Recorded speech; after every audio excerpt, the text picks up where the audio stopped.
Hello. आज हम करने वाले हैं chapter number 14 apply family. Apply family होती क्या है और कहाँ यूजफुल है। आ, तो अप्लाई फैमिली, अप्लाई कितनी सारी अप्लाई फैमिली होती है। अप्लाई फैमिली के अंदर कौन कौन कितने फंक्शन होते हैं पहले ये देख लेते हैं, ठीक है। और हमने जो लास्ट दो क्लास में डिस्कस किया उसको थोड़ा सा रिविजिट करेंगे, थोड़ा सा और डिटेल्स में फंक्शंस, और उससे प्रायर जो हमने सम और मीन के बीच का डिस्टिंक्शन था उसको थोड़ा और डेप्थ में जानने की कोशिश करेंगे। ओके, तो अप्लाई में कितने तरह के अप्लाई फैमिली में फंक्शन होते हैं, क्या हम सारे कवर करेंगे? नहीं, जो इंपॉर्टेंट है वो करेंगे। एक होता है अप्लाई, ठीक है। तो अप्लाई बहुत अच्छा फंक्शन नहीं है, थोड़ा स्लो है, पर इसका खास बात यह है कि रो और कॉलम दोनों पे चलता है, ठीक है, ऑन अ डेटा फ्रेम या ऑन अ मैट्रिक्स, ठीक है। इसको अरे अप्लाई भी बोलते हैं बहुत लोग, ठीक है, क्योंकि अरे इस पे चलता है। अरे मैट्रिक्स एक तरह का अरे होता है, तो इसके लिए अरे अप्लाई बोलते हैं। S apply is simplified apply, ठीक है, ये सिर्फ कॉलम पे चलता है, ठीक है। L apply is list apply, ये कॉलम पे चलता, ठीक है। डेटा फ्रेम के अंदर की बात कर रहा हूं, वैसे भी ऑब्जेक्ट्स पे चल सकता है, ऐसा नहीं है कि आपको डेटा फ्रेम ही चाहिए, बाहर भी चलता है। कुछ एग्जांपल हम ऐसे देख लेंगे जो डेटा फ्रेम के नहीं होंगे, बट उस पे भी अप्लाई सप्लाई चल सकता है, ठीक है। आप तो कीवर्ड है, दिमाग को रिस्ट्रिक्ट मत करना। तो जहां पर भी फॉर लूप की जरूरत है वहां पर अप्लाई और एल अप्लाई इक्वली वैलिड है, ठीक है। वहां पर आप लिख सकते हो उसको अप्लाई, मोस्टली केसेस में लिख सकते हो। कुछ केसेस होते हैं जहां पर फॉर लूप यूजफुल हो जाता है, वहां पर आप कुछ कर नहीं सकते, ठीक है। ओके, और कौन सा अप्लाई होता है? M apply. इसका एक दूसरा वर्जन भी है आर में, मैप बोलते हैं इसको, कैपिटल एम से स्टार्ट होता है, ध्यान रखना, स्मॉल एम नहीं। स्मॉल एम वाला मैप जो है प्योर आर लाइब्रेरी के अंदर है, तो कंफ्यूज मत होना। तो ये मल्टीवेरिएट अप्लाई होता है। V apply is verified apply. ये एस अप्लाई जैसा होता है, बट थोड़ा सा अंतर है, इसमें कंट्रोल ज्यादा होता है हमारे पास। टी अप्लाई, इसको टैग अप्लाई बोलते हैं। ये ग्रुप, जिसमें ग्रुप बाय ऑपरेशन हमको करना होता है उसके लिए यूजफुल है, बट इससे बेटर आप अग्रीगेट या डीप्लायर यूज करोगे। खैर, then there is E apply, जिसको हम इन्वायरमेंट अप्लाई बोलते हैं। और फाइनली आता है हमारा आर अप्लाई, जिसको हम रिकर्सिव अप्लाई बोलते हैं। और हम कौन कौन सा कवर करेंगे इसमें? हम शॉर्ट में अप्लाई देखेंगे, हम एल अप्लाई और वी अप्लाई पे पूरा फोकस रखेंगे। एस अप्लाई अपने आप समझ में आ जाएगा, कुछ ज्यादा नहीं है। मैप या एम अप्लाई जो है, हम मैप, रिड्यूस, है ना, निगेट, ये सारे फंक्शनल प्रोग्रामिंग जब हम करेंगे तो उसमें देख लेंगे। तो मैप एम अप्लाई उसमें कवर हो जाएगा आपका, बट फिलहाल हम इस क्लास के लिए अपने आप को यहां तक रिस्ट्रिक्ट करेंगे, ठीक है। सो पहले अप्लाई से स्टार्ट करते हैं। क्यों, क्या जरूरत पड़ गई? तो है क्या कि अगर आपको मान लो कॉलम वाइज कोई स्टेटिस्टिक कैलकुलेट करना है, कुछ भी, मीन हो सकता है, मीडियन हो सकता है, तो आप क्या करोगे? यूजुअल अप्रोच है फॉर लूप के थ्रू, ठीक है। तो आप फॉर, है ना, col in col names of empty cars, ऐसा करके आप कहते हो कि प्रिंट कर लो mean of empty cars col. ऐसा कुछ करोगे तो कुछ आ गया, सारे कॉलम्स का मीन आ गया, ठीक है। अब ये ठीक है, इसमें कोई दिक्कत नहीं है, पर ये एक तो इतना वर्बोज नहीं है, दूसरा इसमें बहुत कुछ लिखना पड़ रहा है, ठीक है, it's too much to type, है ना। सेम ऑपरेशन अगर मेरे को कॉलम वाइज मीन चाहिए तो उसके लिए हम क्या यूज कर सकते हैं? हम अप्लाई यूज कर सकते हैं, बट ये स्लो होता है, ध्यान रखना। अप्लाई स्लो ऑपरेशन होता है, तो इसको मत यूज करना, इसकी जगह एल अप्लाई यूज करना, बट मैं बता दे रहा हूं कैसे काम आता है। तो इसमें हम सबसे पहले क्या करेंगे? एम्प्टी कार्स डाल देंगे। किस पे अप्लाई करना है? रो पे, कॉलम पे, तो कॉलम वाइज देना है, तो यहां 2 लिखेंगे। यहां पर जो बीच का पैरामीटर है इसको मार्जिन बोलते हैं, देखो लिखा आ रहा है स्क्रीन पे। तो मार्जिन अगर 2 है इसकी वैल्यू, तो इसका मतलब हम कॉलम पे करना चाह रहे हैं, अगर 1 है तो इसका मतलब हम रो पे करना चाह रहे हैं। तो इससे कॉलम वाइज ऑपरेशन आपको मिल जाएगा, कॉलम वाइज मीन बता देगा, यहां पर आप फंक्शन लिखोगे, ठीक है। सेम आंसर है बट थोड़ा वर्बोज है, बेटर आंसर है। एज इन इंस्ट्रक्शन वाइज देखो तो इससे बेटर ये है, दिखने में लगता है। नाउ इसी चीज को अगर मैं देखूं, अप्लाई एम्प्टी कार्स 1 कर दूं तो ये मेरे को रो वाइज मीन देगा। 32 वैल्यूज होंगी इसके, ठीक है ना। ऑल्दो सेंस नहीं बनाता है डेटा पे, बट रो वाइज मीन देगा। इसका इक्विवेलेंट जो है वो है रो मीन्स। आप रो मीन्स यूज करना, आप कभी भी ये अप्लाई 1 मीन मत यूज करना, ये स्लो होगा, ठीक है। अच्छा, अप्लाई और ना यूज करने के बहुत सारे रीजन है, मतलब मैं बार बार बोल रहा हूं, मैं बता रहा हूं कि आपको पता होना चाहिए, बट ये यूज नहीं करना अप्लाई, ठीक है। आपको रो वाइज ऑपरेशन करना है, उसका बहुत दूसरा तरीका है आर में करने का। रिड्यूस यूज कर सकते हो, बहुत कुछ और तरीका है, ठीक है। आपको जरूरी नहीं है डिप्लायर को यूज कर सकते हो, उसमें रो वाइज एक फंक्शन होता है, उससे सारा रो वाइज कॉम्पिटिशन ही होगा, बट आपको अप्लाई यूज करने की जरूरत नहीं है, ठीक है। जस्ट बिकॉज आपको रो वाइज ऑपरेशन करना है, ठीक है। There are alternate and better ways and faster ways. अच्छा, और क्या दिक्कत है अप्लाई में? तो अप्लाई में एक दिक्कत है, मान लो मेरे पास ये एक डेटा सेट है आइरिस, अगर मैं इसका स्टर मारूं तो मेरे को बोलता है ये कि पहला 4 कॉलम न्यूमेरिक है, आखिरी का कॉलम जो है वो फैक्टर है। तो अगर मैं अप्लाई लिखता हूं और मैं लिखता हूं आइरिस, मैं कहता हूं कॉलम वाइज मेरे को चेक करना है कि each dot character, each dot numeric, क्या ये ट्रू है? कौन कौन से इसमें से ऐसे हैं जो ट्रू है? ईच डॉट न्यूमेरिक जिसके ऊपर ट्रू है, हर कॉलम के ऊपर individual operation. It is equivalent to again for loop, है ना।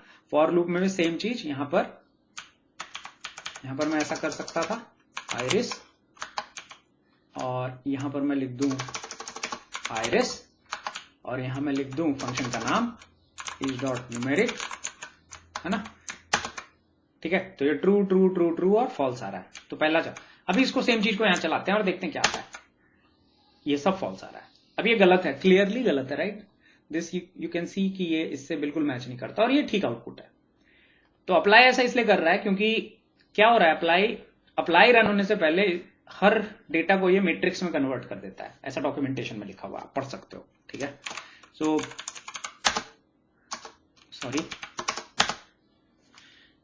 सो यहां पर कहीं पर ये लिखा हुआ है,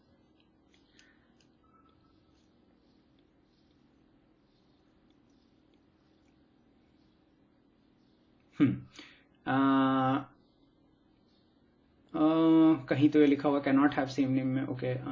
पार्शियल मैचिंग पूरा पढ़ना पड़ेगा मुझे, जिसके लिए मेरे पास इस ट्यूटोरियल में टाइम नहीं है, but I believe not an array but an object of class of non, okay. Apply attempts to curse to array via as dot matrix. तो ये ऑपरेशन जो है ना, इसकी वजह से प्रॉब्लम है, क्योंकि ये क्या कर रहा है, इसको मैट्रिक्स में कन्वर्ट कर रहा है। अब चूंकि इसमें आखिरी का जो कॉलम है फैक्टर में है, जिसको मैट्रिक्स में आप कन्वर्ट करते ही, अगर मैं बोलूं एज डॉट मैट्रिक्स और आइरिस लिखूं, तो देखो कि हर चीज कैरेक्टर में कन्वर्ट हो जाती है, क्योंकि हर चीज सारा का सारा ये कैरेक्टर में कन्वर्ट हो जाता है, क्योंकि इसमें एक कॉलम जो है उसके अंदर जो वैल्यूज है वो कैरेक्टर की तरह पड़ी हुई है, राइट। तो आप देखोगे सारा का सारा नंबर, सारा कुछ इसमें कैरेक्टर में पड़ जाता है। अब इस मैट्रिक्स के ऊपर ये ईच डॉट न्यूमेरिक चल रहा है, तो कैरेक्टर ही बोलेगा, इसका मतलब ये न्यूमेरिक नहीं है, इसीलिए ये हर जगह फॉल्स आ रहा है, जो कि नहीं आना चाहिए। तो अप्लाई का ना अपना प्रॉब्लम है, ठीक है। तो इसलिए इसकी वजह से ये थोड़ा स्लो है। ये मैट्रिक्स वेट्रिक्स पे ठीक चलता है, ठीक है ना, अप्लाई फास्ट चलेगा, बट अगर डेटा फ्रेम पे आप चलाते हो तो अननेसेसरी का एक स्टेप ज्यादा है इसके अंदर, और ये इतना मीनिंगफुल नहीं है, क्योंकि आपको दूसरे तरीके हैं आर में जिसमें आप रो वाइज ऑपरेशन कर सकते हो। तो मेरे हिसाब से अप्लाई यूज मत करना आप, बाकी आपकी इच्छा है, ओके।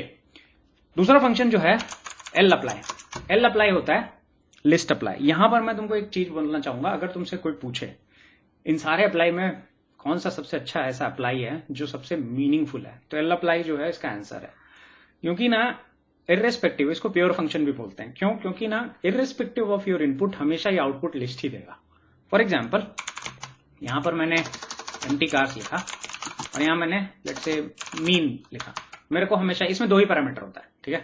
पहला पैरामीटर तुम्हारा डेटा फ्रेम होगा, दूसरा जो फंक्शन तुमको कॉलम पे, हर कॉलम पे अप्लाई करना है, ठीक है। पहला पूरा ऑब्जेक्ट और हर कॉलम पे क्या मेरे को अप्लाई करना है, यही है, हर जगह यही कहानी है, ठीक है ना। सेम ऑपरेशन करना है हर कॉलम पे, ओके। तो देखोगे तो ये लिस्ट देता है हमेशा, ठीक है ना। अब ये तुम किसी भी इनपुट पे कर लो, किसी तरह का डेटा फ्रेम हो, कुछ भी हो, कोई भी इनपुट डालो, हमेशा आउटपुट तुमको ये लिस्ट ही देगा। तो इसका ना आउटपुट ज्यादा कंट्रोल्ड है, तो it's a better, more predictive, it's predictable. ये बहुत अच्छी चीज है। ऑन द अदर हैंड जो एस अप्लाई है ये प्रिडिक्टेबल नहीं होता।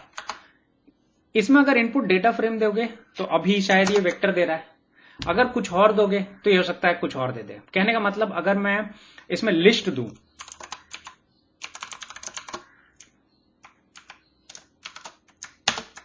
और अभी तो लिस्ट देखो, इनपुट मैंने अभी एज डॉट लिस्ट मैंने दिया है, ठीक है, ये लिस्ट की तरह जा रहा है और इस पे मैं मीन प्रोसेस कर रहा हूं, तो एस अप्लाई अभी मेरे को ये ठीक दे रहा है, कोई दिक्कत नहीं है।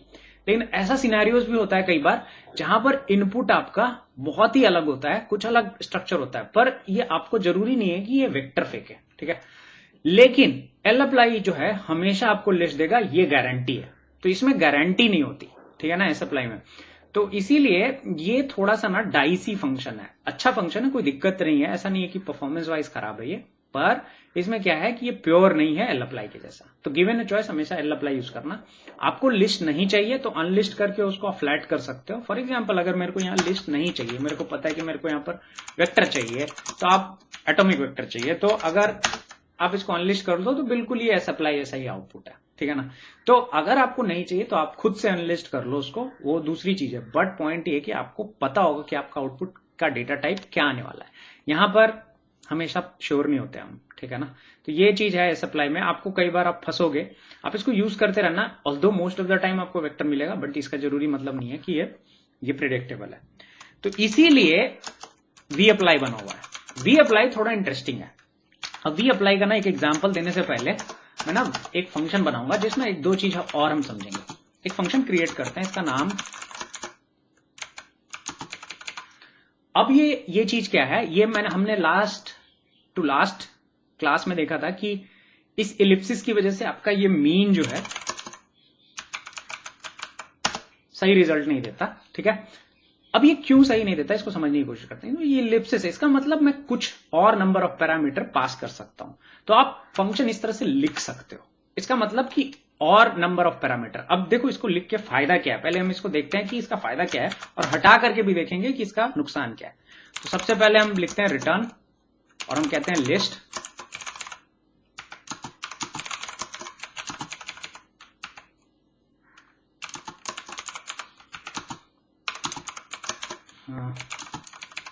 आई बिलीव मैंने सही लिखा है। अब ऐसा क्यों लिखा है पहले तो अगर मान लो मेरे पास एक डेटा फ्रेम है,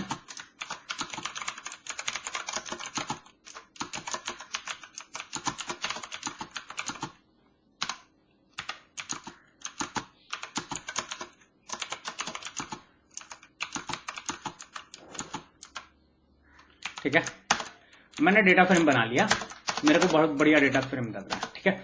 अब मेरे को इसका मीन और सम दोनों निकालना है, तो पहले तो ये फंक्शन यही काम कर रहा है, ये मीन और सम दोनों निकाल रहा है।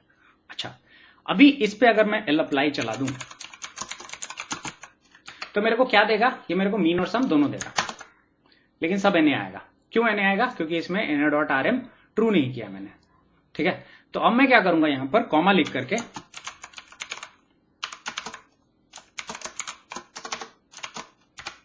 ठीक है, अब ये बढ़िया आउटपुट दे रहा है। अब कहोगे ये एन डॉट आर एम तो इसका फंक्शनैलिटी है, इसका फंक्शनैलिटी है, आप ये यहां एल अप्लाई के आगे लिख दोगे तो ये चल जाएगा क्या ऐसे? हाँ चल जाएगा। और अगर आप एल अप्लाई का डॉक्यूमेंटेशन देखोगे ना, इवन एल अप्लाई नहीं, सारे अप्लाई के लिए ऐसा ही है। ये जो आगे का पैरामीटर है ना, इसके बारे में ये कहता है कि ऑप्शनल आर्ग्यूमेंट्स टू फन, मतलब इस फंक्शन का जितना भी ऑप्शनल आर्ग्यूमेंट है वो आप पास कर सकते हो। अब ये चल इसलिए यहां पर रहा है क्योंकि यहां पर मैंने इलिप्सिस डाला हुआ है। अगर मैं इसको हटा दूं और फिर मैं इसको चलाने की कोशिश करूं तो ये नहीं चलेगा, ठीक है ना। तो ये चीज ध्यान रखना। तो अगर आपको अपने फंक्शन में भी इस तरह का फंक्शनैलिटी चाहिए जिसमें आप आर का जो ऑप्शनल पैरामीटर्स है ना, ऑप्शनल आर्ग्यूमेंट्स हैं, उसको आप पास कर पाए, तो अपने फंक्शन में भी ट्रिपल डॉट लगा दो, इसको इलिप्सिस बोलते हैं। और ये इसका मतलब है कि सब कुछ, ठीक है ना। और इसी रीजन से आप देखोगे कि जब आप ऐसे लिखते हो ना, तो होता क्या है, मेन फंक्शन में का अगर आपने सिग्नेचर देखा होगा तो पहला आइटम एक्स को असाइन हो जाता है और इलिप्सिस के अंदर बाकी सब घुस जाता है, ठीक है ना। और इसीलिए मैंने बोला था कि लास्ट टाइम में कि इसको आप सी में रैप करते हो, इससे ये मीनिंगफुल हो जाएगा। अब अगर आप इसके बाहर आप सी लगा दो तो ये मीनिंगफुल हो जाएगा, ठीक है। तो कहने का मतलब अगर आप सी 1 2 3 ऐसा कुछ लिखते हो और यहां लिखते हो तो अब जो होगा ये सही आउटपुट आएगा। क्यों? क्योंकि इस बार एक्स के अंदर ये पूरा ऑब्जेक्ट पास हो रहा है, ठीक है, पहला ऑब्जेक्ट पास नहीं हो रहा है। So there is a difference, ध्यान रखना, ये चीज हमेशा ध्यान रखना, ठीक है ना। क्योंकि सिंगलटन या एक ऐसा, सॉरी नॉट सिंगलटन, एक स्केलर जो क्वांटिटी होती है, जो वैल्यू होती है, वो आर में एक वैलिड आर ऑब्जेक्ट होता है। तो पहला यहां पर अगर आप सी ने लिखोगे तो 12 जो एक वैलिड आर ऑब्जेक्ट की तरह पास हो जाएगा और बाकी सब इलिप्सिस में घुस जाएगा। तो ये चीज ध्यान रखना। तो इस तरह का अगर आप फंक्शन बनाते हो, जैसे मैंने ये बनाया, तो ये बढ़िया चलेगा, ठीक है ना। पर अगर आप मतलब ये कॉलम पे पास कर रहे हो तो बढ़िया चल रहा है, पर आप इसी फंक्शन के अंदर अगर मैं इसको ऐसे पास कर दूं, सो ये एक तो नहीं चल रहा, विच इज ऑल राइट, जो चल नहीं रहा है तो, बट पॉइंट ये कि अगर चलता भी तो ठीक नहीं चलता, ठीक है। तो इसको मैं वापस से इनिशियलाइज करता हूं, एक बारी वापस से चला के देखता हूं। देखो ये चल रहा है लेकिन ये सही नहीं आ रहा है, सम सही आएगा, मीन अगेन इसमें गलत आ रहा है और उसका रीजन सेम है। इसको हालांकि मैं सी में रैप कर दूं तो ये बराबर चलने लगेगा, ठीक है ना। सो ये चीज ध्यान रखना कि जब भी आप फंक्शन बनाओ और फंक्शन के बाद जो भी पैरामीटर के बाद ठीक इलिप्सिस अगर आते हैं तो यहां पर जो पास कर रहे हो उसको हमेशा सी डाल के जरूर पास करना।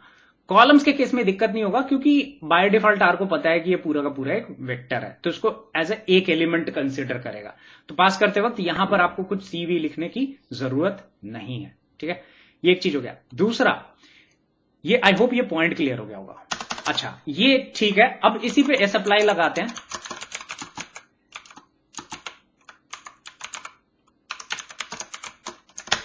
ये बढ़िया आउटपुट दे रहा है, ये भी ठीक है। अब इसी पे वी अप्लाई लगाते हैं। वी अप्लाई के बारे में हमने डिस्कस नहीं किया कैसे करते हैं, तो इसमें भी सेम चीज होता है, जो भी फंक्शन आप लगाना है और जो भी पैरामीटर आपको पास करना है, बिल्कुल एस अप्लाई जैसा।